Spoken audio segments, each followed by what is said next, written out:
Assalamualaikum anak-anak, selamat pagi. Bagaimana kabar kalian hari ini?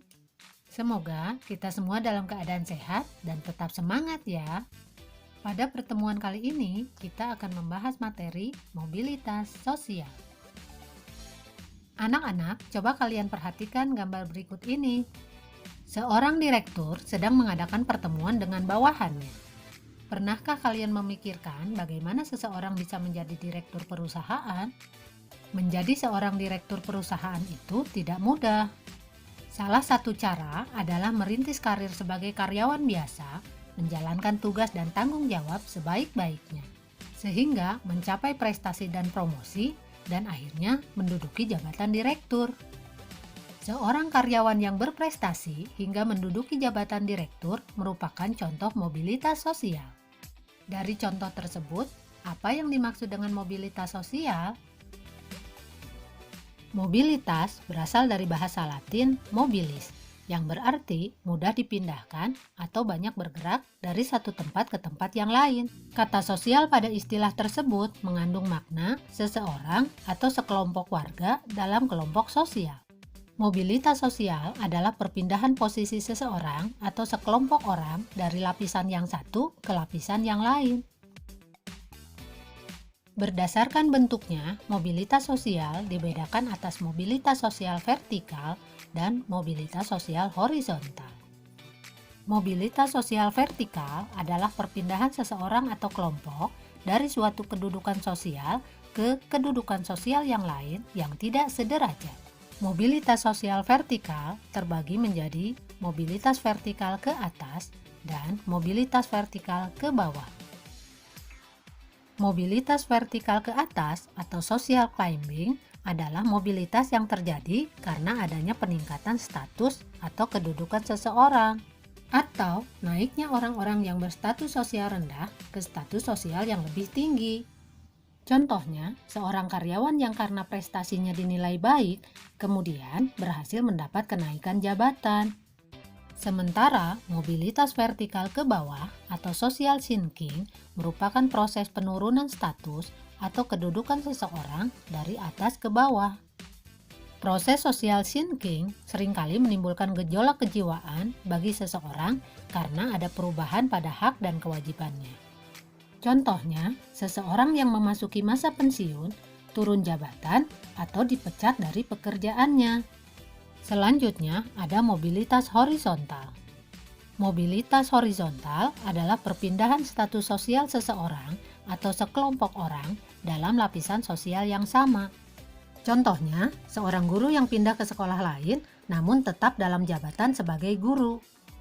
Nah anak-anak, setelah kalian mempelajari pengertian dan contoh-contoh mobilitas vertikal dan horizontal, kalian tentu memperoleh pelajaran bahwa hidup manusia itu selalu berubah.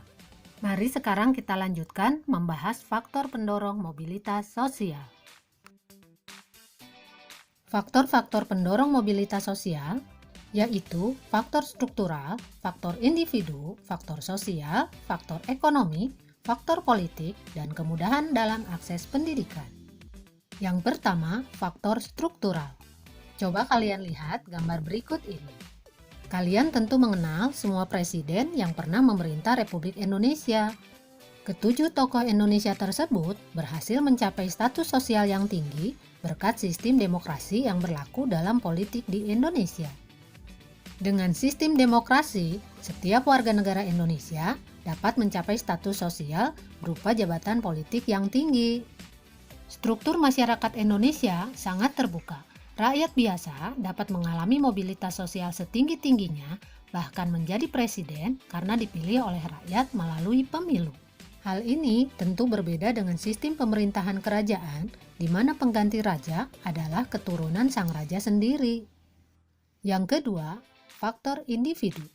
Setiap individu memiliki perbedaan dalam hal sikap, pengetahuan, dan keterampilan. Keberhasilan dalam melaksanakan mobilitas sosial ke atas sangat ditentukan sikap dan perilaku masing-masing individu. Contohnya, dua orang sarjana dari perguruan tinggi yang sama-sama melamar pekerjaan di suatu perusahaan. Hanya satu yang diterima, yaitu individu yang memiliki ambisi dan komitmen dalam hidup. Yang ketiga, faktor sosial. Setiap manusia dilahirkan dalam status sosial yang dimiliki oleh orang tuanya. Saat ia dilahirkan, tidak ada satu manusia pun yang dapat memilih status. Apabila ia tidak puas dengan kedudukan yang diwariskan oleh orang tuanya, ia dapat mencari kedudukannya sendiri di lapisan sosial yang lebih tinggi. Yang keempat, faktor ekonomi. Keadaan ekonomi dapat menjadi pendorong terjadinya mobilitas sosial. Masyarakat yang kondisi ekonominya baik cenderung lebih mudah melakukan mobilitas sosial. Dengan kondisi ekonomi yang baik, mereka mudah untuk memperoleh modal, pendidikan, dan kesempatan lainnya. Selanjutnya, ada faktor politik. Masyarakat yang hidup di negara aman dan damai akan lebih mudah melakukan mobilitas sosial dibandingkan dengan masyarakat yang hidup di negara yang sedang mengalami peperangan. Negara yang sedang mengalami peperangan akan membuat pemerintah lebih sibuk mengurus keamanan negara daripada meningkatkan perekonomian. Yang terakhir, kemudahan dalam akses pendidikan. Orang yang memiliki pendidikan yang berkualitas akan lebih mudah melakukan mobilitas dengan berbekal ilmu yang diperolehnya. Orang yang tidak menjalani pendidikan yang bagus akan lebih sulit mengubah status karena kurangnya penguasaan ilmu pengetahuan. Selanjutnya, ada faktor penghambat mobilitas sosial. Yang pertama, yaitu kemiskinan. Bagi masyarakat miskin, mencapai status sosial tertentu merupakan hal yang sangat sulit. Salah satu penyebab kemiskinan adalah pendidikan yang rendah. Masyarakat yang berpendidikan rendah berpengaruh terhadap kualitas sumber daya manusia. Akibatnya, tingkat kemudahan untuk mendapatkan pekerjaan sangat terbatas. Faktor penghambat yang kedua yaitu diskriminasi. Diskriminasi artinya pembedaan perlakuan karena alasan perbedaan suku bangsa, ras, agama, dan golongan. Perlakuan membedakan seperti ini sangat tidak baik. Selain dapat mengakibatkan konflik, juga dapat menghambat mobilitas sosial. Nah, anak-anak, demikianlah pembahasan materi mengenai pengertian, bentuk-bentuk, faktor pendorong, dan penghambat mobilitas sosial. Kita bertemu lagi pada pertemuan selanjutnya. Wassalamualaikum warahmatullahi wabarakatuh.